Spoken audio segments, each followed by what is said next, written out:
যে এই পুলিশের ভূমিকা দেখে মনে হইতেছে যে পুলিশ মনে হইতেছে যে একটা অপমৃত্যু রেকর্ড করার জন্য বসে আছে, যে আচ্ছা একটা মৃত্যু হয়েছে, নাইলে এই পর্যায়ে যাবে কেন। ব্যারিস্টার সুমন যে শুরু থেকে আজ পর্যন্ত একজন টাটকা আওয়ামী দালাল, এটা আপনাদেরকে আমি বহুবার বলেছি, আজও বলে যাচ্ছি। এবং তার ভিতরটা শুধুমাত্র বাংলাদেশের আওয়ামী লীগের এবং তাদের স্বার্থসিদ্ধ ছাড়া এবং তার ব্যক্তিগত কিছু স্বার্থ ছাড়া যে মানে জাতির উদ্দেশ্যে দেশের উদ্দেশ্যে তার তেমন কোনো ভূমিকা রাখার ইচ্ছা নেই, সেটা বহুবার প্রমাণিত হয়েছে। এই ভদ্রলোক সংসদে যখন গেলেন, অবৈধ এই সংসদের মধ্যে গিয়ে কোনোদিন এই অবৈধ সরকারের একটি সমালোচনা, যেটা হচ্ছে যে ভোট চোর, কোনোদিন করেছে? করে নাই। ব্যারিস্টার সুমন তাহাই বলে যাহা শেখ হাসিনা শিখিয়ে দেয়। শেখ হাসিনার কিছু পার্টস আছে, যেই পার্টসগুলো তিনি ব্যবহার করেন বিভিন্ন নামে বেনামে সংস্থার মধ্যে দিয়ে, কাউকে স্বতন্ত্র ছদ্মবেশে, কাউকে জাতীয় পার্টির ছদ্মবেশে, কাউকে বিচারপতির ছদ্মবেশে, কাউকে মূল সব টার্মসগুলোই আসে শেখ হাসিনার কাছ থেকে। শেখ হাসিনা হচ্ছে সবচেয়ে বড় অভিনেত্রী, যিনি অভিনয় করার জন্য তার সাথে যত নায়ক নায়িকা গায়ক গায়িকা প্রয়োজন তাদেরকে তিনি সাথে নিয়ে কাজ করেন। আজকে ব্যারিস্টার সুমনের চোখে কি হয়েছে? চোখে কি দেখছেন না যে সাধারণ শিক্ষার্থীরা সারা বাংলাদেশের সমগ্র বিশ্ববিদ্যালয়ের ক্যাম্পাসগুলোতে মিছিল করছে, মিটিং করছে? এখন কি তাহলে উনি এই কোটা বৈষম্য যে হচ্ছে, এই বৈষম্যের উনি কি পক্ষে? তো 56% কোটার বিরুদ্ধে যদি কথা বলতে না পারেন, তাহলে আপনি কিসের দেশের জন্য, জনগণের জন্য একজন সেলিব্রিটি হিসেবে কথা বলার জন্য সবসময় মনে করেন যে আপনিই সেরা? আসসালামু আলাইকুম। ব্যারিস্টার সুমন বাংলাদেশে অত্যন্ত পরিচিত একজন মুখ, যাকে নিয়ে আলোচনার সমালোচনার শেষ নেই। তিনি নিজেকে একজন বিদ্রোহী মানুষ মনে করেন। যেখানে অন্যায় হয় সেখানে তিনি প্রতিবাদ করেন। রাস্তা একটি খাম্বা পড়ে থাকা থেকে শুরু করে ব্রিজ, কালভার্ট, রাস্তা ভেঙে যাওয়া প্রত্যেকটি বিষয় নিয়ে তিনি আওয়ামী লীগ নেতার বিরুদ্ধেও প্রতিবাদ করতে দ্বিধাবোধ করেন না। একজন নির্ভীক মানুষ হিসেবে নিজেকে উপস্থাপনা করেন। তিনি যে সামাজিক কর্মকাণ্ড করেন সেগুলো ফেসবুক পেজের মাধ্যমে তিনি প্রচার করে থাকেন, যাকে বাংলাদেশের মানুষ একজন অন্যায়ের একনিষ্ঠ প্রতিবাদকারী হিসেবে জেনে থাকে। সেই ব্যারিস্টার সুমন তিনি বর্তমান সময়ে যে কোটা সংস্কার আন্দোলন চলছে শিক্ষার্থীদের যৌক্তিক দাবি নিয়ে, এই কোটা সংস্কার আন্দোলন নিয়ে তিনি কোনো কথা বলেননি এখনো পর্যন্ত। তিনি নীরব আছেন, চুপ আছেন, কোনো সামাজিক মাধ্যমে তিনি কোনো কথা বলেননি কোটা সংস্কার আন্দোলন নিয়ে। সুপ্রদর্শক, যে মানুষটি একটি রাস্তার পরে যদি একটি খাম্বা পড়ে থাকে সেই বিষয় নিয়ে তিনি লাইভ করেন, সরাসরি সামান্য বিষয় নিয়ে, কোথাও রাস্তা ভেঙে গেলে সেই বিষয় নিয়ে তিনি লাইভ করেন, অথচ বাংলাদেশের প্রত্যেকটি শিক্ষা প্রতিষ্ঠানের ছাত্র সমাজ তারা রাজপথে নেমে এসেছে কোটা বাতিলের দাবিতে, কিন্তু ব্যারিস্টার সুমন এত বড় একটা ইস্যু নিয়ে কোনো কথা বলেননি। সুপ্রদর্শক, তাই ব্যারিস্টার সুমনকে নিয়ে কথা বলেছেন বিএনপি নেতা ডক্টর ফয়জুল হক। কেন ব্যারিস্টার সুমন তিনি এই সময়ে চুপ? নিজেকে এমন একজন বিদ্রোহী মানুষ মনে করেন, তারপরে তিনি এখন সাধারণ শিক্ষার্থীদের পাশে কেন দাঁড়াননি, তাই তিনি প্রতিবাদ জানিয়েছেন। আমরা বিএনপি নেতা ডক্টর ফয়জুল হকের মুখ থেকে বিস্তারিত জেনে আসবো। একটি টক শোতে এসে বলেছিলেন যে বাংলাদেশের দাবি দেওয়াগুলো ঠিকমতো বিরোধী দল উপস্থাপন করতে পারছে না, তথা তাকে যদি বিরোধী দলের নেতা বানিয়ে দেওয়া হয়, শেখ হাসিনা যদি তাকে নির্দেশ করেন, তাহলে তিনি আওয়ামী লীগের বিভিন্ন সমালোচনা করে সংসদের ভিতরে বাহিরে বক্তব্য রাখতে পারেন। সেটা শেখ হাসিনার পক্ষ থেকে নির্দেশিত হতে হবে। এই ছিল ব্যারিস্টার সুমনের মন্তব্য। ব্যারিস্টার সুমন যে শুরু থেকে আজ পর্যন্ত একজন টাটকা আওয়ামী দালাল, এটা আপনাদেরকে আমি বহুবার বলেছি, আজও বলে যাচ্ছি। এবং তার ভিতরটা শুধুমাত্র বাংলাদেশের আওয়ামী লীগের এবং তাদের স্বার্থসিদ্ধ ছাড়া এবং তার ব্যক্তিগত কিছু স্বার্থ ছাড়া যে মানে জাতির উদ্দেশ্যে দেশের উদ্দেশ্যে তার তেমন কোনো ভূমিকা রাখার ইচ্ছা নেই, সেটা বহুবার প্রমাণিত হয়েছে। আমি সুমন সাহেবের কোনো ছোটোখাটো ভুল ত্রুটি নিয়ে কথা বলতে চাই না, কিংবা তার কোনো বিষয়ে আমার ব্যক্তিগত অ্যালার্জি নেই, কিন্তু অ্যালার্জিটা সেখানে যখন তিনি বলছেন যে বাংলাদেশের প্রধান বিরোধী দল অক্ষম, এখানে ব্যারিস্টার সুমন একাই যথেষ্ট বিরোধী দলের নেতা সাজতে, কারণ তিনি প্রতিবাদী হবেন, তিনি কথা বলবেন, নির্দেশনাটা দিতে হবে শেখ হাসিনার। কিন্তু শেখ হাসিনার নির্দেশ নিয়ে উনি সংসদের বিরোধীদলীয় নেতা হওয়ার যে স্বপ্ন দেখলেন, সেই ব্যারিস্টার সুমন এখন চুপ করে বসে আছেন, যখন বাংলাদেশের ছাত্র জনতার গণদাবি সেটা হচ্ছে কোটা সংস্কার আন্দোলন।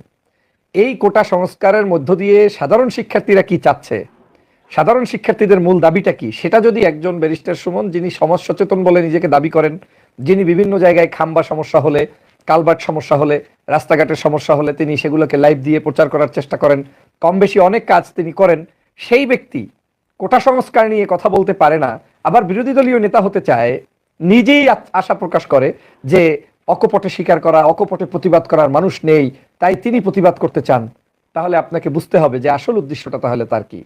আমি প্রায় ব্যারিস্টার সুমনের একটি কথা বলেছিলাম যে চটকদারি কথা দিয়ে আসলে হয় না। এই ভদ্রলোক সংসদে যখন গেলেন, অবৈধ এই সংসদের মধ্যে গিয়ে কোনোদিন এই অবৈধ সরকারের একটি সমালোচনা, যেটা হচ্ছে যে ভোট চোর, কোনোদিন করেছে? করে নাই। ব্যারিস্টার সুমন তাহাই বলে যাহা শেখ হাসিনা শিখিয়ে দেয়। শেখ হাসিনার কিছু পার্টস আছে, যেই পার্টসগুলো তিনি ব্যবহার করেন বিভিন্ন নামে বেনামে সংস্থার মধ্য দিয়ে, কাউকে স্বতন্ত্র ছদ্মবেশে, কাউকে জাতীয় পার্টির ছদ্মবেশে, কাউকে বিচারপতির ছদ্মবেশে, কাউকে মূল সব টার্মসগুলোই আসে শেখ হাসিনার কাছ থেকে। শেখ হাসিনার কাছ থেকে শেখ হাসিনা হচ্ছে সবচেয়ে বড় অভিনেত্রী, যিনি অভিনয় করার জন্য তার সাথে যত নায়ক নায়িকা গায়ক গায়িকা প্রয়োজন তাদেরকে তিনি সাথে নিয়ে কাজ করেন। আজকে ব্যারিস্টার সুমনের চোখে কি হয়েছে? চোখে কি দেখছেন না যে সাধারণ শিক্ষার্থীরা সারা বাংলাদেশের সমগ্র বিশ্ববিদ্যালয়ের ক্যাম্পাসগুলোতে মিছিল করছে, মিটিং করছে? এখন কি তাহলে উনি এই কোটা বৈষম্য যে হচ্ছে, এই বৈষম্যের উনি কি পক্ষে? মানে এই যে মুক্তিযুদ্ধের কোটা, এই যে সাধারণ শিক্ষার্থীদেরকে অবহেলা করা, এই যে মানে জেলাভিত্তিক কোটা, নারী কোটা, বিভিন্ন কোটা আছে, এই কোটা থাকতে পারে, সেই কোটা কি আপনার 56% থাকতে পারে? তো 56% কোটার বিরুদ্ধে যদি কথা বলতে না পারেন, তাহলে আপনি কিসের দেশের জন্য, জনগণের জন্য একজন সেলিব্রিটি হিসেবে কথা বলার জন্য সবসময় মনে করেন যে আপনি সেরা? আপনি কিভাবে ভাবছেন যে আপনি বাংলাদেশের একজন বিরোধী দলীয় নেতা হওয়ার স্বপ্ন দেখে আপনি টকশোতে বলে বেরিয়েছেন যে আমি বিরোধী দলীয় নেতা হতে চাই, আমাকে যদি শেখ হাসিনা অনুমতি দেয়? একবার চিন্তা করে দেখেছেন যে বিরোধী দলীয় নেতা হতে গেলে সরকারি দলের অনুমতি নেওয়া লাগে? এটাই যে সর্বপ্রথম একটা দালালি পন্থা, এটা কি আপনি কখনো কোনো জায়গায় নিজে একবার চিন্তা করে বলেছেন? সমস্যাটা হয়েছে কি জানেন? সব হচ্ছে পা চাটা দালাল। বাংলাদেশের এখন কোনো মানুষের মৌলিক অধিকার নিয়ে কথা বলার মতো মানুষের সংখ্যা কমে যাচ্ছে। দিন দিন মনে হচ্ছে যে এই জিনিসগুলো সব দালালে রূপান্তরিত হচ্ছে। ফ্যাসিবাদী শেখ হাসিনা কথা শিখিয়ে দেয়, সেই কথাগুলোই ব্যারিস্টার সুমনরা বলে। এটা আমি সব সময় বলেছি। দেখেন, সংসদে গিয়ে এই শায়েখ আল মুখতারাম কি করলো? বলল যে কোন কোন সিটে জামাত ইসলামের ফাঁসি দেওয়া মুক্তিযোদ্ধা বিরোধী, মানে তার বক্তব্য অনুযায়ী তাদেরকে বসানো হয়েছিল, মাননীয় স্পিকার ওই সিটগুলোতে আমার সিট যেন না দেয়। উনি নাকি সেটা ওইখানে সিট বন্টন যারা করে তাদের কাছ থেকে নিশ্চিত হয়েছেন, এবং যারা সিট বন্টন করছে তারা নাকি ওনাকে নিশ্চিত করছে যে হ্যাঁ সুমন সাহেব, আপনি যে সিটে বসছেন এই সিটগুলোতে জামাত বসে নাই। দেখেন দালালির কত বড়! ও কি ট্রেনে চড়ে না, বাসে চড়ে না, প্লেনে চড়ে না? ও কি মানে হোটেল রেস্টুরেন্টে যায় না, খায় না? এই সবগুলো কি জামাত শিবির, মানে যাদেরকে ফাঁসি দেওয়া হয়েছে তারা কোনোদিন যায় নাই? ও কি সিলেট চলে না, সারা দেশের কোনো জায়গায় যায় না? মানে কথা একটা বলে দিলাম আর কথার উপরে ভিত্তি করে আপনার যা ইচ্ছা তাই, এই ধরনের তো আসলে কোনো মানে বক্তব্য হতে পারে না। এক বাক্যে যেটা হচ্ছে, বাংলাদেশের সমগ্র 64-65 অঞ্চল, সমস্ত অঞ্চলগুলোতে এই জায়গাগুলোতে সব এখন দালালে ভরপুর হয়ে গিয়েছে। দালালি করা ছাড়া আর কোনো কর্মকাণ্ডই যেন নেই। দেখেন, শিক্ষার্থীরা আন্দোলন করছে, আমি যদিও ভিডিও দিয়েছি, আপনারা দেখে নেবেন। এই আন্দোলনটায় দুটো দিক রয়েছে। এক নম্বর দিক হচ্ছে সরকার কিন্তু আন্দোলনটা চলমানও রাখতে চায়। কেন রাখতে চায় আপনারা তো ভালোই জানেন। বাংলাদেশে যদি অন্য কোনো আন্দোলন চলে তাতে শেখ হাসিনার কোনো কিছু আসে যায় না, অ্যাকসেপ্ট তার বিরুদ্ধে আপনি শুধুমাত্র তার ক্ষমতার বিরুদ্ধে আন্দোলন করবেন না। এর বাইরে আপনি হোটেল, ব্যবসা বাণিজ্য, রাস্তাঘাট যা খুশি তাই আন্দোলন করবেন, সবগুলো প্রয়োজনে হেলিকপ্টার দিয়ে, আপনার পুলিশ প্রোটেকশন দিয়ে সে জিয়েই রাখবে।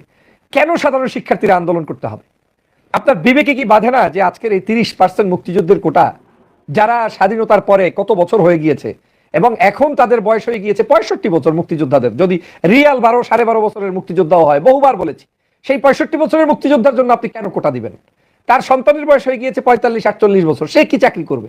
তার নাতির বয়স হয়ে গিয়েছে, এখন হয়তো চাকরির বয়সে আছে। এখন নাতিপুতির জন্য কোটা দেওয়া মানে হচ্ছে এটা যে আওয়ামী লীগ ক্যাডার ঢুকানোর একটা পরিকল্পনা। এই কোটাগুলো দিয়ে যে তারা শুধুমাত্র দলীয় স্বার্থ সিদ্ধ করতে চায়, এটা তো জনগণের স্পষ্ট হয়েছে।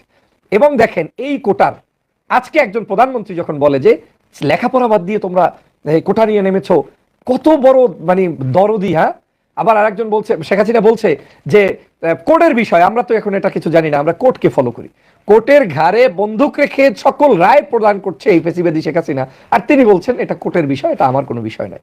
যাই হোক, যে প্রসঙ্গে বলতে চাই, ওবায়দুল কাদের শেখ হাসিনার বক্তব্য থেকে স্পষ্ট যে এই কোটা বিরোধী আন্দোলন তারা একদিকে লম্বাও করতে চায়, অন্যদিকে তারা এই কোটা সংস্কারের পক্ষে নয়, কোটাকে তারা বলবৎ রেখেই তারপরে তাদের স্বার্থ সিদ্ধ করতে চায়। তাহলে কি হলো? এক ঢিলে দুই পাখি।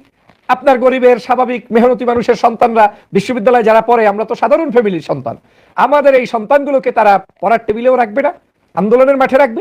মাঠ ময়দানগুলোতে তারা যাতে আরো ঝাঁপিয়ে পড়ে সে চেষ্টা করবে, আর পিছনে বাতাস দিবে, অন্যদিকে কোটাও দিবে না। তাহলে কি দাঁড়ালো? দাঁড়ালো যে দেশের কোটা সংস্কার আন্দোলনের মধ্য দিয়ে শেখ হাসিনার কোনো একটি পাপ ঘোচন করতে চায়, কোনো একটি তথ্য গায়েব করতে চায়। এটা হচ্ছে একটি মানে এই জমানায় বর্তমান সময়ে ফ্যাসিবাদের শেখ হাসিনার চরম মাত্রার একটা রাজনৈতিক দেউলিয়াত্মার সিদ্ধান্ত। মানে যা কিছু ঘটবে সবকিছু গুজব কাণ্ড দিয়ে ঘটিয়ে দাও, গুজব রটিয়ে দাও, গুজব দিয়ে প্রচার করে দাও, এবং এইগুলোতে সরকার প্রচুর পরিমাণ ইনভেস্ট করে। সরকার চায় এই কর্মকাণ্ডগুলোর মধ্য দিয়ে তারা তাদেরকে হালাল করে টিকে থাকতে।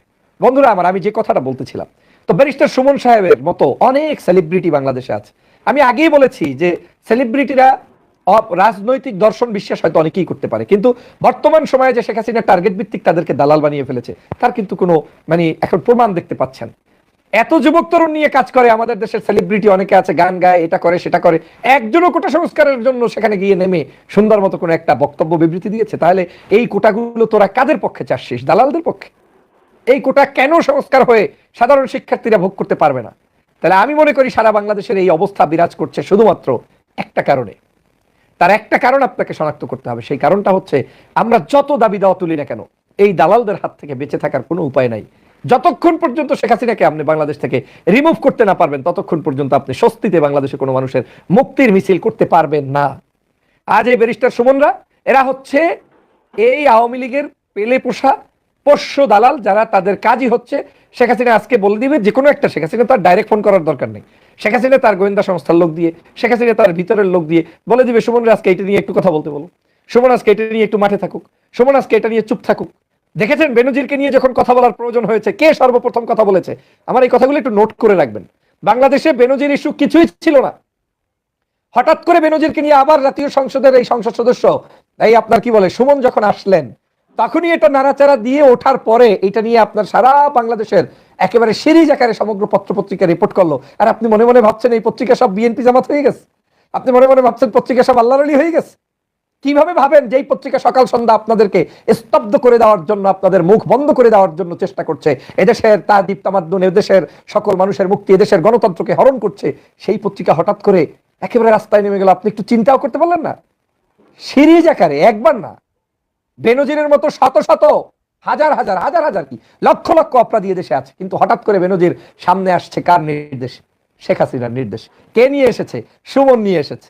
আবার যখন সুমন এটা নিয়ে চুপ থাকার প্রয়োজন চুপ থেকেছে, আবার যখন অন্য কোনো ইস্যুতে তার কথা বলতে হয়েছে তার কথা বলেছে। আপনি দেখেন, আমি তো বারবার বলি এই যে আমার কাছে একটা জিনিস, আরেকটা জিনিস আপনাদেরকে একটু বলে রাখি, সন্দেহ হচ্ছে, আমি যদিও সুমন সাহেবের নিরাপত্তা চাই, কিন্তু আপনি দেখেন বাংলাদেশের একজন পুলিশ অফিসারকে ফোন দিয়ে সুমন সাহেবের জীবন নাশের কথা বলছেন একজন মানুষ।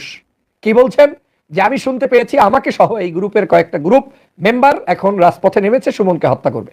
ভালো কথা, তো সুমন সাহেবকে আপনি এটা করবেন, যেই পুলিশকে যেই ব্যক্তি জানালো সেই ব্যক্তি এখন পর্যন্ত বাংলাদেশে অ্যারেস্ট হয়েছে আপনারা শুনেছেন? ফোন করেই তো জানিয়েছে, ফোন না করলে সরাসরি জানিয়েছে। তো দুইটা অপশনই তো আপনার কাছে খোলা, যখন ফোন করেছে আপনি ট্র্যাকিং করে তাকে তো অ্যারেস্ট করে জাতির কাছে তার মাধ্যমেই সহজে জানতে পারবেন যে বাকি কারা কারা তাকে হত্যার জন্য নেমেছে। এটা কি তাহলে কোনো হত্যার সঠিক পরিকল্পনা, নাকি এটা কি একটা বানানো নাটক যেটা দিয়ে আবার একটা সিনেমা রচিত করা হবে? সংসদের লবিতে দাঁড়িয়ে শেখ হাসিনা মানবতার দরদি তাকিয়ে তাকিয়ে সুমনের দিকে অশ্রুসিক্ত নয়নে দেখবে আর বলবে বাবারে তোমার উপরে এত বড় একটা সমস্যা, আর সারা বাংলাদেশে এটা নিয়ে আপনারা আলোকিত করবেন, আলোচিত করবেন, নাকি সত্যিই কোনো কিছু? আমার কাছে মনে হচ্ছে যদি সত্যিকারও কিছু হয় তাহলে সেটা নিয়ে এই এতদিন যাওয়ার পরেও একটা রিপোর্ট পর্যন্ত প্রকাশ পেল না। আমার কাছে এটা চরমভাবে সন্দেহ মনে হচ্ছে। বারবার বলছে যে পুলিশ তাকে ইনফর্ম করছে।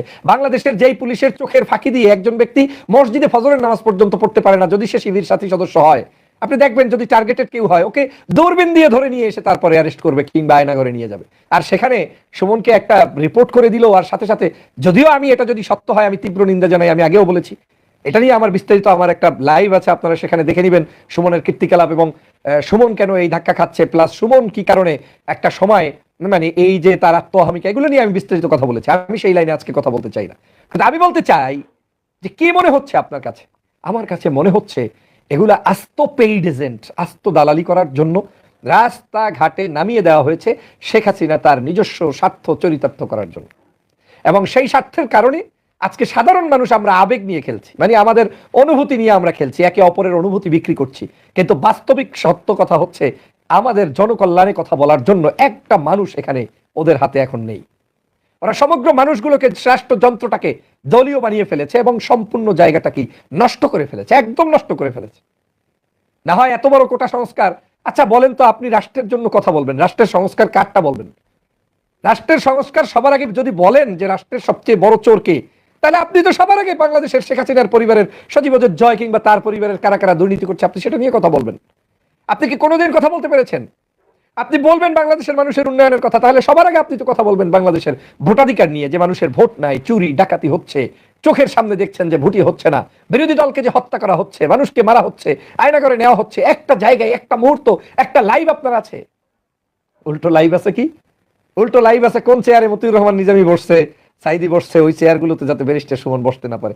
আহারে বাঙালি, এই বাঙালির আসলে তো উন্নতি হবে কিভাবে?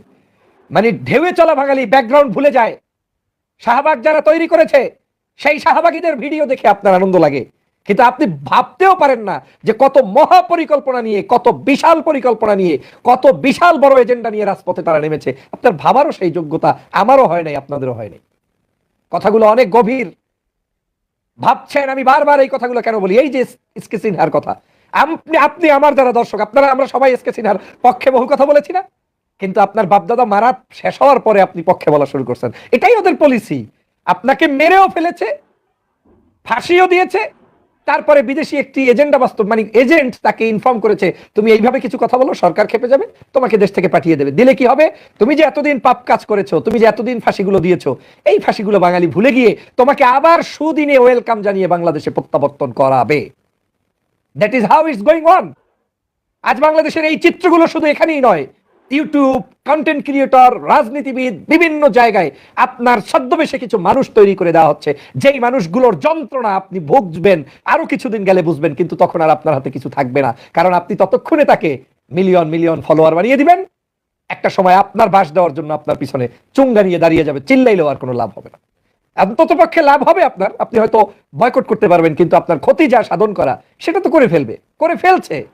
আপনি কোনোদিন নিজেকে প্রশ্ন করেন, 1000 বার যদি এসকে সিনহা তওবা করে, আপনি কোনোদিন মতিউর রহমান নিজামীকে আর বাংলাদেশে ফেরত পাবেন কিনা? কাদের মোল্লাকে ফেরত পাবেন কিনা? মীর কাসেম আলীকে পাবেন কিনা? সালাউদ্দিন কাদের চৌধুরীকে পাবেন কিনা?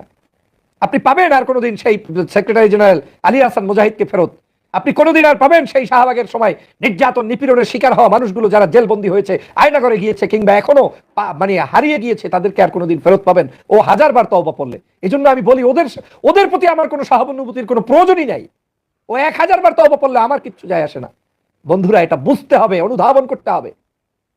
এই এই এই ধরনের একটি মানে ফর্মুলা এখন বাংলাদেশে চালু করেছে। ফ্যাসিবাদের নতুন ফর্মুলা দেখবেন।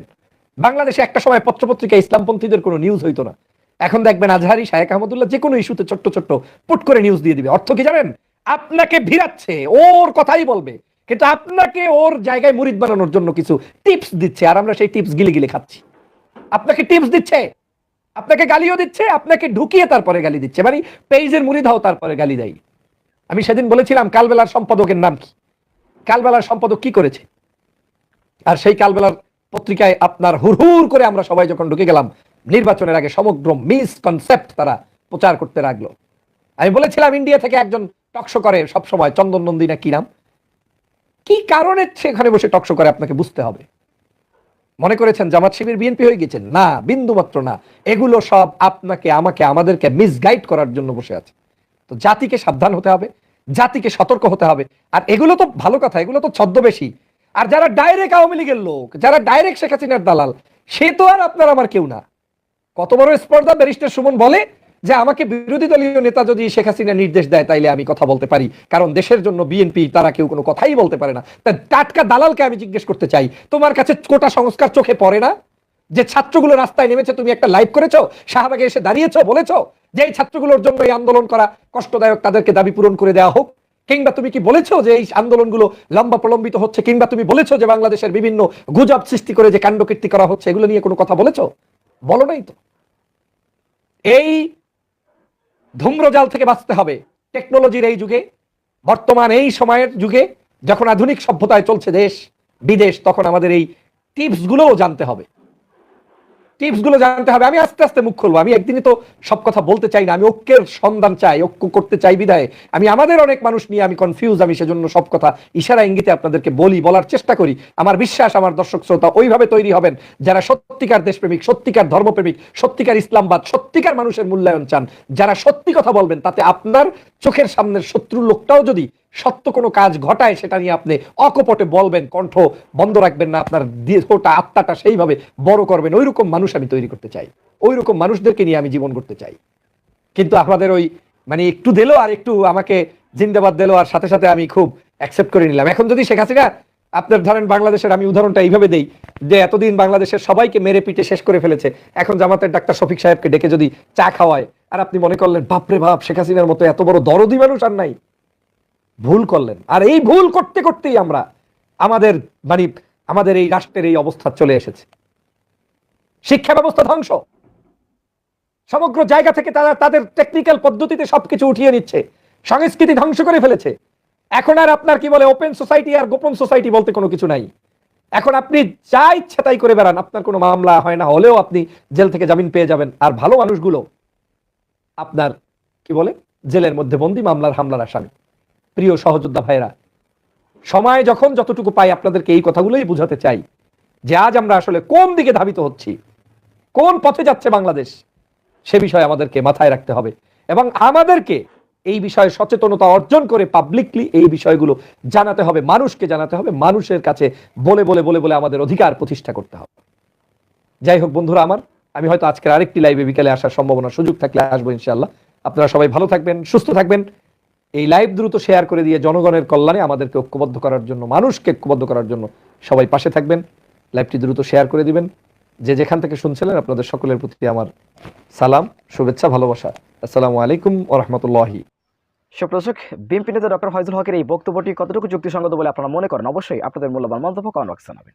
সবসময় সত্য নির্ভেজাল তথ্য পেতে স্বাধীন বাংলা ইউটিউব চ্যানেল সাবস্ক্রাইব করে আমাদের সাথে থাকুন। আসসালামু আলাইকুম ওয়া রাহমাতুল্লাহি ওয়া বারাকাতুহু।